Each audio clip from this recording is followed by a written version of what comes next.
हमारा शरीर एक साथ बहुत सारे कार्य करता है, जिसके लिए हमारे शरीर को किसकी आवश्यकता होगी? ऊर्जा की। तो स्टूडेंट्स, ये ऊर्जा कहाँ से मिली? भोजन से। तो भोजन से ऊर्जा प्राप्त करने की विधि क्या कहलाती है? पोषण। तो पोषण से प्राप्त ऊर्जा के क्या काम होंगे? तो देखिए, सबसे पहला ये हमारे शरीर के तापमान को नियंत्रित करेगा। दूसरा, जो भी नई कोशिकाएं बन रही हैं उनसे हमारे शरीर की वृद्धि होगी और शरीर के लगातार कार्य करने से जो भी ऊतक टूट रहे हैं उनकी मरम्मत किससे होगी? भोजन से प्राप्त ऊर्जा से। जो भोजन हम ग्रहण करते हैं उसके 3 मुख्य घटक हैं। पहला, ऊर्जा उत्पादक, जिसमें आते हैं कार्बोहाइड्रेट। ये कार्बन, हाइड्रोजन और ऑक्सीजन के यौगिक हैं, जिसमें ग्लूकोज और स्टार्च आते हैं। इनका स्वाद मीठा होता है।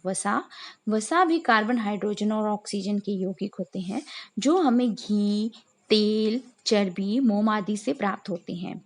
तीसरा है हमारे पास बॉडी बिल्डिंग या प्रोटीन। इनकी जो सरलतम यूनिट है वो कहलाती है अमीनो अम्ल या अमीनो एसिड। ये नाइट्रोजन, कार्बन, हाइड्रोजन और ऑक्सीजन से प्राप्त यौगिक हैं। ये हमें अंडे, पनीर, दूध, दालों से प्राप्त होता है। तीसरा है उपापचय नियंत्रक यानी मेटाबॉलिक रेगुलेटर्स।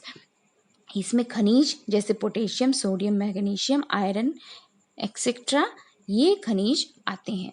सेकंड है जल। जल भी बहुत इंपॉर्टेंट है शरीर के लिए, क्योंकि शरीर में जितनी भी रासायनिक अभिक्रियाएं हैं वो किस माध्यम में होंगी? जलीय माध्यम में। तीसरा पॉइंट है हमारे पास विटामिन। विटामिन भी जटिल कार्बनिक यौगिक हैं। ये हमारे शरीर में चाहिए तो कितनी मात्रा में? थोड़ी सी मात्रा में, लेकिन इनके बिना भी हमारे शरीर में रासायनिक अभिक्रियाएं नहीं होती। जंतुओं में पोषण की विधि है स्वयंपोषी और विषमपोषी। स्वयंपोषी पोषण वो है जिसमें जीव अपने भोजन का निर्माण खुद कर लेते हैं, जैसे गंधक बैक्टीरिया। विषमपोषी पोषण वो है जिसमें जीव अपना भोजन खुद नहीं बनाते, बल्कि दूसरे जीवों के ऊपर निर्भर रहते हैं, जैसे शाकाहारी, मांसाहारी, सर्वाहारी और रुधिरपोषी। इसके अलावा मृतपोषी और परजीवी। मृतपोषी के उदाहरण है जैसे फफूंदी, ईस्ट, और परजीवी के उदाहरण है जूं, लीच, फीताकृमि इत्यादि। तो ये जीव जो हैं दूसरे जीवों के ऊपर निर्भर होते हैं, ये अपना भोजन स्वयं नहीं बना सकते। नेक्स्ट है फीडिंग मैकेनिज्म कि विभिन्न जीव जो हैं अपना भोजन किस प्रक्रिया के द्वारा ग्रहण करते हैं। तो देखिए, प्रोटोजोआ में हमारे पास उदाहरण है अमीबा का।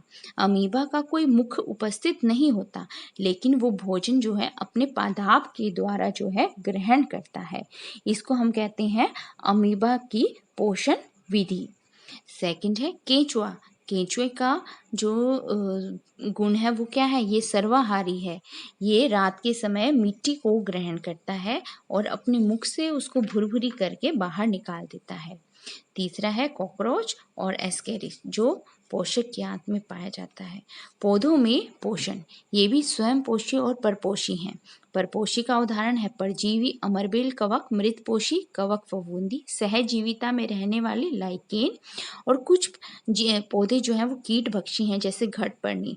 ये मुख्य वे पौधे हैं जिनमें नाइट्रोजन की मात्रा कम पाई जाती है या नाइट्रोजन अनुपस्थित होती है। स्वयं पोषित पौधे वे होते हैं जो प्रकाश संश्लेषण विधि के द्वारा अपने भोजन का निर्माण करते हैं।